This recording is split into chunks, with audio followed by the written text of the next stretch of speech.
Bozorimizga uzoq yaqindan kelgan aziz mehmonlar, hozirgina Xo'jaobod tumani ichki ishlar xodimlari, bo'lim boshlig'i Iskandar akam, hamda uchastkovoylarimiz Baxtiyorjon yana ogohlantiryapti. Firibgarlik bo'yicha yana arizalar tushib ketgan akalar. Firibgarlik bo'yicha biz bu gaplarni juma, yakshanba kunlari to'xtovsiz aytib boryapmiz. Fuqarolar hushyor bo'ling, aldanib qolmang. Har qanday oldi sotdi shartnomani oldi berdini notariusda qilinglar deb doimiy ravishda ogohlantiryapmiz. Lekin shunga qaramasdan ko'pchilik fuqarolar men turibman, men javob desa, shuni uyga qarab yuguryapti. Uyda nima qilasiz borib uyga? Mashinani ovoring notariusga. U kimning mashinasi? Egasi bor odammi, yo'q odammi? Jarimalar chiqib qolyapti. Arendaga minib yurgan mashina bo'lib qolyapti. Shu narsalarga oydinlik kiritaylik, to'g'ri tushuninglar.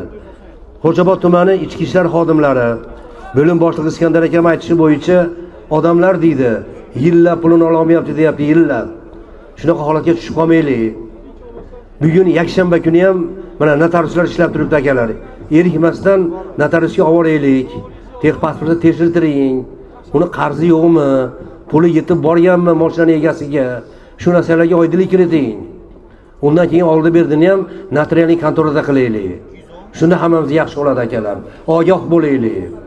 Ogoh bo'laylik. Ogohlik davr talabi. Hurmatli bozorimizga uzoq yaqindan kelgan mehmonlar.